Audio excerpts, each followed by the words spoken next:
नमस्कार। बिहार के महासंग्राम के इस खास कार्यक्रम में आपका स्वागत है। मैं हूं अशोक श्रीवास्तव। आज इस कार्यक्रम में हम आपको रूबरू कराएंगे बिहार की 3 विधानसभा क्षेत्रों की जनता और उनसे जुड़े मुद्दों से। क्या है जनता की समस्याएं और किन मुद्दों को लेकर जनता मतदान केंद्रों तक जाएगी, इसका जायजा लिया हमने अपने 3 संवाददाताओं के माध्यम से। हथुआ और सिकटी विधानसभा क्षेत्रों का जायजा लिया हमारे संवाददाता अजय विक्रम सिंह और अनुज यादव ने। पहले बात करते हैं हथुआ विधानसभा की, जहां पर मतदाताओं से बात की है हमारे संवाददाता अजय विक्रम सिंह ने।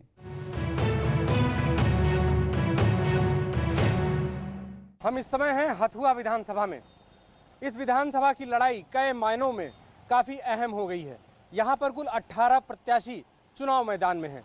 किस तरह से है यहाँ पर चुनाव की तैयारी, क्या है यहाँ के चुनावी मुद्दे और क्या यहाँ के लोग चाहते हैं इस चुनाव को लेकर, इन तमाम मुद्दों पर हम बात करेंगे।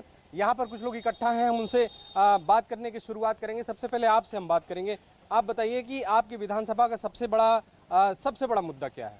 प्रगति के नाम पर, प्रगति से विकास के अंतर्गत। हाँ। ये बताइए कि हर साल चुनाव होता है, हर 5 साल पे चुनाव होता है, फिर चुनाव का मौसम आ गया है। क्या नेता जो आपसे वादे किए हैं उन पे खरे उतरे हैं क्या? नहीं उतरे हैं, उस पर नहीं उतरे हैं। मिल चलाने के लिए बोले हैं, नीतीश कुमार कहाँ चला है? देखें तो दोनों गठबंधन विकास की बातें कर रहे हैं। मतदाता किस तरह का विकास चाहता है? यहाँ हथुआ विधानसभा क्षेत्र में सबसे बड़ा मुद्दा है शुगर फैक्ट्री है, जो कि पहले लालू जी के राज में बंद कर दिया गया। नीतीश जी आश्वासन दिए थे कि जब हम सत्ता में आएंगे तो मिल चलाएंगे, अगर नहीं मिल चला तो हम वोट पाने नहीं आएंगे, लेकिन उनके रीजन में भी मिल नहीं चला। इसके वजह से पूरा मीरगंज बाज़ार प्रभावित है, यहाँ के क्षेत्र के किसान प्रभावित हैं। किसानों का 1 करोड़ रुपया अभी गन्ना मूल्य आज 15-16 वर्षों से बकाया है, वो भुगतान नहीं हुआ है। यही मुद्दा हम लोगों का मेन मुद्दा है, क्योंकि यहाँ स्थानीय विकास में चीनी मिल अगर चले और ताकि किसानों और मजदूरों का विकास हो। रोजगार की क्या स्थिति है? क्या रोजगार का नए रोजगार सृजित किए गए? कोई भी यहाँ कहाँ कल कारखाना कोई फैक्ट्री रहता तब न लोग यहाँ पर मेहनत करता है, मजदूरा करता है। यहाँ कुछ है ही नहीं है तो कहाँ लोग करेगा? यहाँ पर कोई भी व्यवस्था यहाँ ना कोई कारखाना है, ना कोई फैक्ट्री है, ना कोई मिल है। खेती किसानी के क्या हाल है? खाद के तो 800 गरीब महंगाई रहता है। हमनी के खादे से काम चलेगा बा, इतना न तेज रहता खाद। आदमी अनाजू बेचला से मेकअप नहीं किया, ये सब हमनी के देखे से लगता है। जो खाद सस्ता हुई तो हमनी के ठीक रही, लेकिन अनाजो बेचला से खाद किनार नहीं कर सकता। आप बताइए कि नौजवान इस बार के चुनाव में क्या सोच रहा है, उसके लिए क्या मुद्दा है? सर, उसके लिए कहने का मतलब ये हमारे यहाँ बिजली की सुविधा, पानी की सुविधा, नाला की सुविधा, कल की सुविधा, ये जनता खोजता है। ये यहाँ पे है ही नहीं, तो इसीलिए लोग चुनाव दिया था, हमारा कैंडिडेट नया बने तो वो कुछ हमारे लिए कुछ करे, ये लोग सोचता है। बाकी यहाँ लोग बनते हैं, कैंडिडेट आ जाएगा, आज वोट लेने के लिए ज़रूरत पड़ेगी, आ रहा है भैया हमको वोट चाहिए, भैया हमको वोट चाहिए, कल जीत जाने के बाद कोई पूछने नहीं आता है। यहाँ के ये नियम है। सर, आपसे बात करना चाहेंगे, आपसे हम जानना चाहेंगे कि विकास के बहुत बड़े बड़े वादे किए जा रहे हैं, इनके बीच में किस तरह का विकास चाहिए हथुआ? हम लोग को विकास चाहिए, जब से जैसा ऐसा है जो गरीब आदमी को जैसे गेहूँ मिलता है, चावल मिलता है, ये सब बड़े लोग उठा लेते हैं, और जो है गरीब लोग को नहीं मिलता है, ना विकास है ना कुछ है। आप बताइए कि पढ़ाई लिखाई की क्या हाल है, नौजवान को क्या सही शिक्षा मिल पा रही है? यहाँ पे तो फिलहाल नौजवान लोग को शिक्षा के अभाव में बहुत पीछे है, क्योंकि यहाँ के टीचर लोग जो है वो अपनी स्कूल का क्लास छोड़ के अपने निजी ट्यूशन पढ़ा रहे हैं, स्कूल में नहीं जा रहे हैं। सबसे बड़ी समस्या ये है पढ़ाई की। और जो प्रिंसिपल साहब लोग हैं वो लोग अपने कागजात में ही लग जा रहे हैं। बस यही सब है, पढ़ाई की अपेक्षा तो बहुत हम लोग को पीछे हैं यहाँ पे। और इस समय हम लोग को इलेक्शन के समय में हम लोग को चाहिए बिहार में विकास। चुनाव जब पास आता है तो क्या ऐसा होता है क्या कि मुद्दे पीछे रह जाते हैं और प्रत्याशी और दल आगे हो जाते हैं, मुद्दों को लोग भूल जाते हैं? नहीं, मुद्दों को कहाँ लोग नहीं भूलते हैं। मुद्दों को मुद्दे आगे रहता है, प्रत्याशी तो हईला है सब। अच्छा, मुद्दे आगे रहेंगे कि प्रत्याशी आपके लिए महत्वपूर्ण है? मुद्दे आगे है, मुद्दे सब है। गांव की बड़ी बदहाल स्थिति है, जो योजनाएं हैं वो गांव में सबको मिल नहीं पा रही। ऐसी क्या हकीकत है क्या? हकीकत है एकदम ये, एकदम हकीकत है। हर एक आदमी को सुविधा नहीं मिलता है। किस तरह की सुविधाएं नहीं मिलती? मतलब कि बहुत सुविधा है कि हर एक आदमी को नहीं मिलता है। जातिवाद कोई मुद्दा है क्या भाई साहब? बहुत है। यहाँ जातिवाद तो बहुत बड़ा मुद्दा है, लेकिन यहाँ बुद्धिजीवी वर्ग बहुत लोग हैं, ऐसा कुछ है नहीं। वोट तो है सबका अपना अपना। यहाँ का सबसे बड़ा समस्या है रोड, सड़क, पानी, चीनी मिल। जो यहाँ की हर सरकार आई है, हर सरकार ने कहा है कि जो हम आएंगे तो यहाँ चीनी मिल चालू कराएंगे, जो पिछले 17 वर्षों से बंद पड़ी है। इससे वजह से पूरा यहाँ व्यवसाय, दुनिया वर्ग जो है, मीरगंज का जो मतलब डेवलपमेंट होना चाहिए पिछले 15 साल से, वो बंद है बिल्कुल। करीब करीब हर साल 1 करोड़ का ट्रांजैक्शन था चीनी मिल से, जो बंद है। हथुआ का मुद्दा क्या बचा है? जातिवाद रह गया कि विकास रह गया? नहीं रह गया है। जातिवाद वाली बातें हैं नहीं हैं, यह सिर्फ काम का बात है। नीतीश सरकार इतना दिन रहे, 15 वर्ष लालू रहे, लेकिन कुछ काम नहीं हुआ है। रोजगार कोई मुद्दा है क्या भैया? आप बताओ कि घर में रोजगार मिले, ये नौजवान सोचता है। जी, ये तो बहुत बड़ी मुद्दा है। आजकल जो भी है, अभी बहुत सारे बेरोजगार हैं, रोजगार मिलना चाहिए, लेकिन यहाँ पे अभी रोजगार मिल नहीं रहा। ये है हथुआ विधानसभा के हाल। अगर हम देखें तो यहाँ पर मुद्दे भी हैं, यहाँ पर चुनावी माहौल भी है, यहाँ पर पार्टी का सिंबल भी है, यहाँ पर लोग तमाम तरह से बात कर रहे हैं। लेकिन ये है कि अगर हम पूरे बिहार में बात करते हैं तो विकास पूरे बिहार का मुद्दा है। रोजगार चाहिए नौजवान को, अच्छी शिक्षा चाहिए नौजवान को। देखना ये होगा कि यहाँ पर मुद्दे हावी रहते हैं या फिर प्रत्याशी हावी रहता है। कैमरामैन संजय जैना के साथ अजय विक्रम सिंह, डीडी न्यूज़, हथुआ।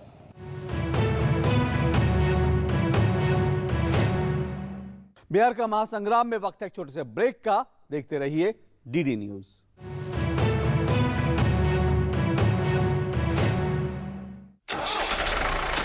आ गया है नया 40 हॉर्स पावर खेती का बॉस महिंद्रा 415 DI।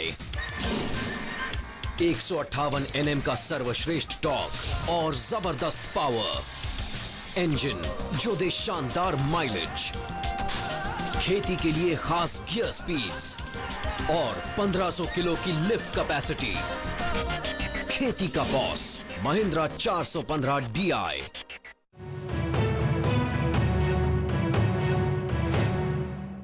बिहार का महासंग्राम में आपका एक बार फिर स्वागत है और अब आपको हम लिए चलते हैं सीधा लंगट सिंह कॉलेज मुजफ्फरपुर में, जहां पर कॉलेज के छात्रों से बात की हमारे संवाददाता अजय विक्रम सिंह ने।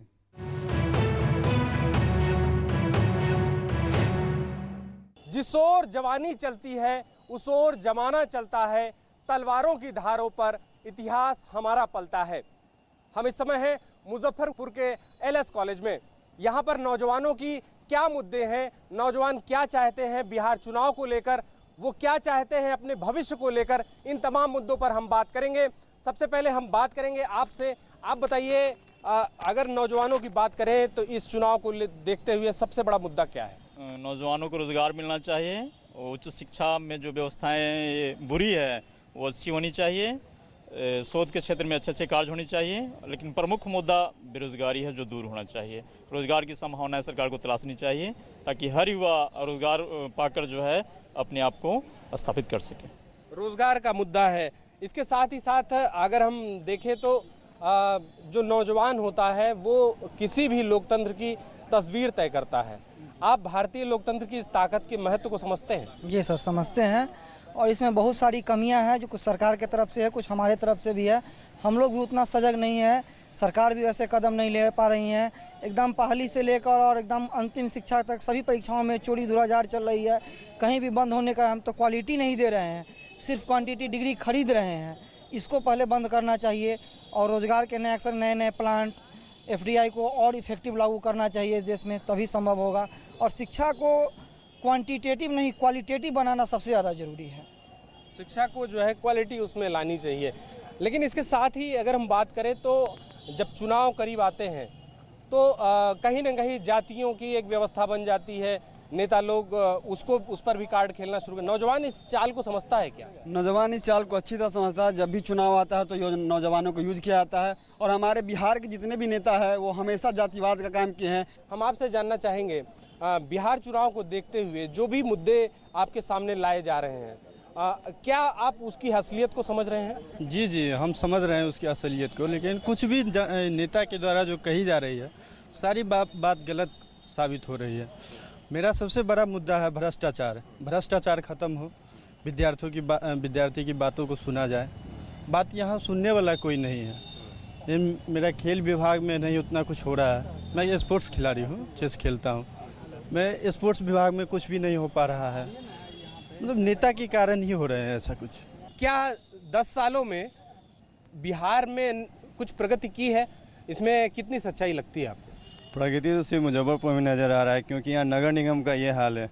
कुछ तो नज़र नहीं आ रहा। मैं 2007 में 10 पास किया था, अभी तक स्थिति वही है। जहाँ तहाँ पानी है, पुल बन गया, पुल पे पार्किंग होता है। सिटी किस लिए बनता है?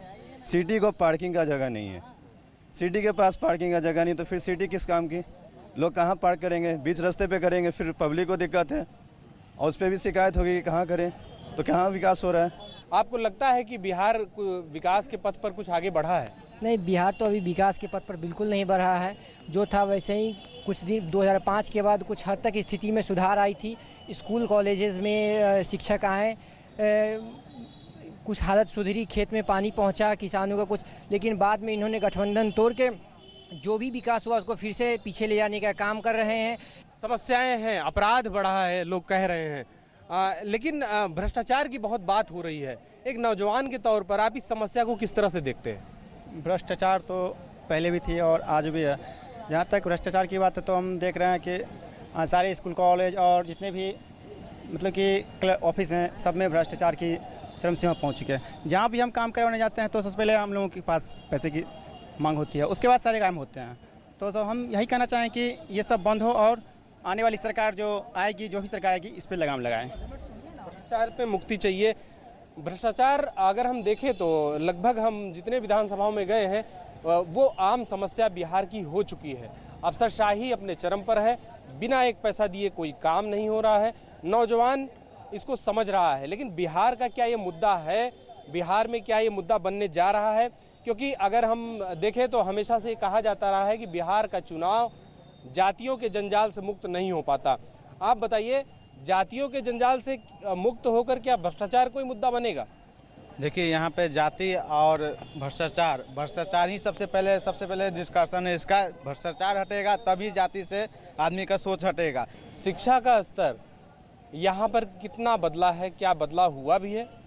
नहीं, ये तो केवल चुनावी एजेंडा ही हर एक पार्टी का रह गया है। जो शिक्षा में बदलाव करेंगे, रोजगार में बदलाव करेंगे, और ये चुनावी एजेंडा तक ही सीमित रह जाता है। इससे आगे कोई भी पार्टी कोई विकास नहीं कर रही है।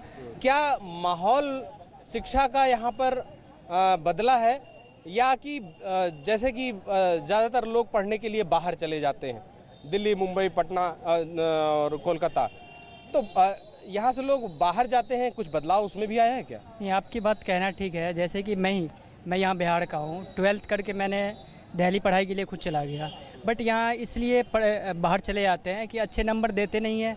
आप बताइए कि ये समस्या एक आम रहा करती थी कि बिहार में छात्रों को अपनी उच्च शिक्षा के लिए बाहर जाना पड़ता था। क्या शिक्षा का माहौल कुछ सुधरा है या वहीं का वहीं है? कुछ सुधरा है, कुछ सुधार हुई है शिक्षा में, लेकिन जो चाहिए वो नहीं हुआ। जो चाहिए वो नहीं है।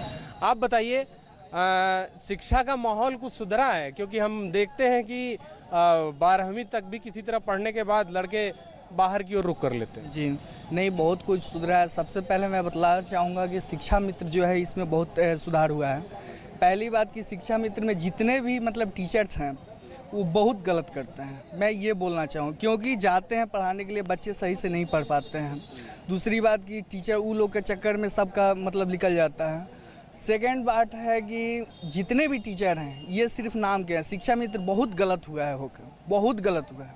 आप बताइए कि राजनीतिक स्थिति को देखते हुए नौजवान हमेशा से तय करता रहा है राजनीति की दिशा। इस बार बिहार के चुनाव में नौजवान क्या सोच रखा है? बिहार के नौजवान यही सोचते हैं कि सारी पार्टी कहते हैं कि नौजवान का वोट मेरा है, नौजवान का वोट मेरा है, लेकिन नौजवान का जो दशा है, दुर्दशा है बिहार में, वो कहीं नहीं है। हम इस बिहार यूनिवर्सिटी के छात्र हैं। यहाँ ग्रेजुएशन होता है 5 सालों में, पीजी होता है 4 सालों में, 3 साल का कोर्स 5 साल में, या 2 साल का कोर्स होता है 4 सालों में। यहाँ पीएचडी के जो छात्र होते हैं वो चपरासी के वैकेंसी के लिए थोड़ी कि चपरासी भी बन जाए तो बहुत बड़ा। शिक्षा की यहाँ की स्थिति यही है, शिक्षा के बारे में जितना बोला जाए उतना कम है। आप हमें एक बात ये बताइए कि छात्र संघ के चुनाव पूरी तरह से रुके हुए हैं। जब छात्र संघ का चुनाव ही नहीं होगा तो नया नेतृत्व कहाँ से आएगा? क्या ये भी कोई मुद्दा है आप लोगों के लिए? जी हाँ, यह बिल्कुल मुद्दा है, क्योंकि लगभग 25 सालों से यहाँ पे कोई चुनाव नहीं हुआ छात्र संघ का, जिसके वजह से यहाँ पर जो स्थिति इतनी बुरी हो गई है कि हम लोग का जो पीजी का स्टूडेंट है 2 साल का कोर्स है, लेकिन अभी 4 साल में पूरा हो रहा है। और सोचिए कि हम लोग रोजगार कब तक कर पाएंगे। दूसरा सबसे बड़ी मुद्दा है कि बिहार में स्पोर्ट्स का भी मुद्दा बना नहीं है। बिहार में पूरे राज्यों की तुलना में स्पोर्ट्स की स्थिति बहुत ही बुरी है। जहाँ तक क्रिकेट की बात है तो बिहार में 17 एसोसिएशन है। लगभग 15 साल हो गए झारखंड से अलग हुए, लेकिन अभी तक मान्यता नहीं मिला बिहार क्रिकेट को। तो हम ये कहना चाहते हैं कि शिक्षा, स्वास्थ्य, स्पोर्ट्स ये कब तक मुद्दा नहीं बनता रहेगा। आप बताइए कि तकनीकी शिक्षा की क्या स्थिति है? एक सर्वे के मुताबिक पूरे बिहार भर में लगभग 300 इंजीनियरिंग कॉलेजें की आवश्यकता है। जो यहाँ के बच्चे बेंगलोर, हैदराबाद, गुड़गांव, पंजाब और दिल्ली की तरफ रुख करते हैं, उसके लिए बिहार में 300 कॉलेजेस की इंजीनियरिंग कॉलेज की आवश्यकता है। पर यहाँ पे मात्र 7-8 सरकारी और 1-2 प्राइवेट इंजीनियरिंग कॉलेज के सहारे ही चल रहा है, जिसके कारण बिहार से बहुत सारे ब्रेन ड्रेन किया जा रहा है। यहाँ के अच्छे बच्चे बाहर जाके वहाँ अपना कैरियर संभाल रहे हैं और वहीं पे अपना रोजगार तलाश रहे हैं। इसके कारण बिहार और गर्त में पीछे जा रहा है। तो ये थे एलएस कॉलेज के नौजवान छात्र, जिनसे बात कर ये लगा कि यहाँ के नौजवान उन सभी मुद्दों से वाकिफ हैं जो इस चुनाव मैदान में सबके सामने हैं। नौजवानों ने तय कर रखा है कि बिहार की तकदीर वो ही तय करेंगे। नौजवानों ने ये भी तय कर रखा है कि जो उनकी बात नहीं सुनेगा उनको मुंह तोड़ जवाब भी दिया जाएगा। कैमरामैन लक्ष्मीकांत के साथ Ajay Vikram Singh, DD news, LS college, Muzaffarpur.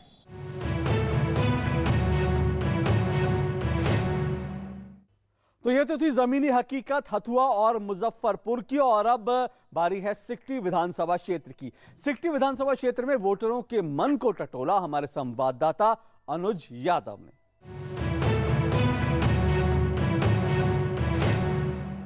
Bihar के इस चुनावी महासंग्राम में आखिर फैसला तो जनता को ही करना है, अपने नए नेता, अपनी नई सरकार का। लेकिन क्या है इनके मन में, इसको टटोलने के लिए आज हम पहुंचे हैं सिकटी विधानसभा के वोटर चौक पर। बात करेंगे मुद्दों पर, बात करेंगे समस्याओं पर, और क्या है इनके मन में, आइए जानते हैं। आप बताइए, सिकटी विधानसभा की बात हम करें, क्या कुछ आप चाहते हैं अपने इस क्षेत्र में? क्या विकास हुआ, क्या मुद्दे हैं? यह क्षेत्र में कोई विकास नहीं हुआ सर। अब तक कोई विकास देख रहे हैं आप, सीएम पहुंचे हैं तो कोई विकास नहीं हुआ आज तक। नहीं, कोई विकास इस इलाके में नहीं हुआ। क्या चाहते हैं, कैसा विकास होना चाहिए? हम तो यही चाहते हैं कि हमारे जो विधानसभा के जो भी कैंडिडेट है वो आवे और बढ़िया से बढ़िया विकास करे। और दूसरी बात, हमें अच्छा कैंडिडेट और अच्छा पार्टी का चुनाव है बस। लेकिन मुद्दा क्या है, आप मुद्दा बताइए ना। क्या सड़क, बिजली, पानी, किस? सड़क, बिजली, पानी नहीं हुआ है, वही सब मतलब चाहते हैं, होना जरूरी है। स्कूली शिक्षा की बात करें, हॉस्पिटलों की बात करें, तो आपको लगता है कि और सुधार होना चाहिए या सब कुछ ठीक है? स्कूल में जैसे कि खिचड़ी उचड़ी बच्चा सब टाइम से बेफालतू टाइम कट जाता है, पढ़ नहीं सकता है समय पर। ये व्यर्थ है, सही सरकार का ये योजना सही से नहीं चल रहा है, बच्चा पढ़ नहीं सकता है ठीक से। बच्चों की पढ़ाई ठीक से नहीं है। इस सिकटी वोटर चौक से इस तरह की बातें सामने निकल कर आ रही हैं। आप बताइए, किस तरीके से आप अपने इलाके की समस्याओं को देखते हैं? कैसा नेता आपका होना चाहिए? सर, नेता ऐसा होना चाहिए कि जो कि प्रशासन हमारे साथ दे। प्रशासन बिल्कुल ही साथ नहीं देता है। प्रशासन हमारे साथ बहुत अन्याय अत्याचार हो रहा है हमारे साथ। हमारा कुछ भी नहीं सुनता है। जनता दरबार जाते हैं, वहाँ भी फरियाद सुनाते हैं। पर आज 9 बार जा चुके हैं, अभी तक कुछ समस्या नहीं हुआ। 3 साल हो चुका है। 3 साल से हमारे ऊपर में हमारे यहाँ अंचल अधिकारी जो है हमारे खिलाफ हमारे साथ। इस वोटर चौक से निकलकर समस्या आ रही है कि प्रशासन के लोग नहीं सुनते हैं। लेकिन क्या समस्याएं हैं? आप कैसी सरकार अपनी चाहते हैं? कैसी सरकार होनी चाहिए? कैसा नेता होना चाहिए? सरकार तो हम लोग का जो है वो तो ठीक है, और लेकिन उसका अच्छी विचार क्षमता होना चाहिए और वो ढंग से चले और हम लोग का उससे आगे बढ़े। लेकिन वही शिक्षा की ओर जो है कुछ भी नहीं है यहाँ पर। हॉस्पिटल में भी कुछ मतलब ये सब नहीं होता है। हम लोग को यही सब चीज़ चाहिए कि उसका अच्छा ढंग से चले और चलावे। अच्छा, ये नेपाल सीमा का बिल्कुल आखिरी इलाका है। नेपाल इसके बिल्कुल पीछे शुरू हो जाता है। इस लिहाज से देखें तो इस इलाके का कितना विकास हुआ? इसमें विकास अभी कुछ नहीं हुआ है, ना बिजली ना बत्ती ना कुछ हो। बिजली और पानी की बहुत बड़ी समस्याएं हैं। जिस समय इस वाटर चौक पर अब हम खड़े हैं, बिल्कुल इसके पीछे जो सड़क है वो नेपाल की शुरू हो जाती है। इस लिहाज से देखें, बॉर्डर का इलाका है। किस तरह की समस्याएं आपको झेलनी पड़ती हैं इस इलाके में? हमें यहाँ हम लोग को बहुत झेलना पड़ता है सर। यहाँ हॉस्पिटल जाते हैं, मनमौजी का इलाज होता है, जो बोल वाला होता है उसका इलाज होता है, जिसका नहीं होता तो उसको उठा करके भेज देता है, अररिया जाओ। अररिया जाने में रोड हम लोग का सही नहीं है। रोड ऐसे कुर्सा कटा होता हुआ घूमते घूमते जब तक जाएगा तब तक आदमी दम तुक चुकेगा। बिल्कुल, ये बुनियादी समस्याएं हैं। आप बताइए, आप क्या कुछ होना चाहिए आपके इलाके में, और सरकार और विधायक जो हो वो कैसा हो? बढ़िया होना चाहिए। हम लोग का यहाँ देखते हैं हॉस्पिटल में कोई निगरानी नहीं हो रहा है। गरीब दुखिया जाता है तो उसका इलाज बाती के लिए जल्दी तैयार नहीं हो रहा है। डॉक्टर साहब अपना मनमौजी कर रहा है, एकदम टाइम पर नहीं पहुँच रहा है। कंप्यूटर सबको कहता है, कंप्यूटर सब कहता है कि बुलाइए उनको, तो उनको वहाँ 10 मरतबा जाते हैं, सुन ही नहीं रहा है हम लोग। इस सिकटे विधानसभा में इनके नेता नहीं सुनते हैं, इलाके में नहीं आते हैं। लेकिन अब आप कैसी सरकार चुनेंगे और आपको क्या लगता है कैसे विकास हो सकता है? सरकार बदलनी चाहिए, बिना बदलने से कोई उपाय नहीं है सर यहाँ। आप बताइए, आपके इलाके में प्रशासन की काफ़ी कमी है, प्रशासन के लोग सुनते नहीं हैं, तो क्या कुछ आप चाहते हैं कि क्या बदलाव हो? प्रशासन में तो ऐसे कोई खास कमी नहीं है। प्रशासन का जो ड्यूटी वो निभा रहे हैं, लेकिन हमारे सरकार का जो नीति थी, पहली सरकार की जो नीति थी, जाति पात को बदलना, भेदभाव बदलना, अफसरशाही बढ़ाना, हमें ऐसा सरकार नहीं चाहिए। अच्छा, आप बिल्कुल बहुत सही आपने बात कही। जाति और धर्म के नाम पे चुनाव लड़ा जाता है। आपको लगता है ये सब चीज़ें चुनाव से इस बार बाहर होनी चाहिए? आप लोग करेंगे? करेंगे जरूर। इस चुनाव में मतलब नई सरकार होना चाहिए। हर चीज़ नई, एकदम ढंग से नहीं होता है कोई चीज़। सब एकदम से यहाँ को मतलब पब्लिक को कोई बात सुनबे नहीं करता है। वो ऐसा कोई भी नहीं आता है, जीता है कोई भी नहीं आता है सिक्टी में। हाँ, पब्लिक की कोई बात नहीं सुनता है। यहाँ से लोग जीतकर जरूर जाते हैं, लेकिन किसी भी तरह की बात, इनकी कोई समस्याएं नहीं सुनी जाती। आप बताइए, जाति और धर्म एक बहुत बड़ा मुद्दा बनता है चुनाव में, लेकिन आपको लगता है आप इसे दूर कर सकते हैं? इसमें दूर कैसे होगा?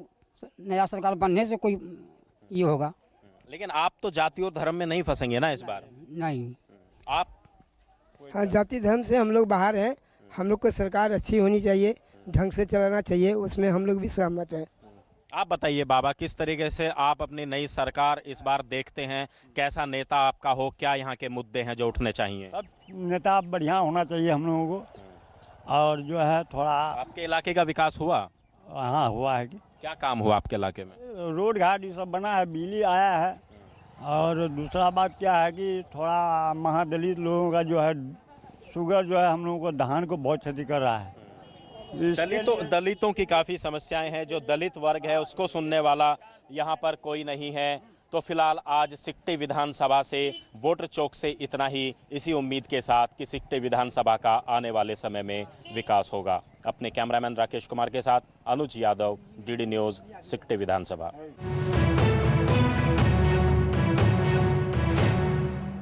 तो बिहार के महासंग्राम के इस खास कार्यक्रम में आज हमने आपको दिखाई 3 जगहों की 3 विधानसभा क्षेत्रों की तस्वीरें। फिलहाल हमारी पूरी टीम को दीजिए इजाजत। नमस्कार।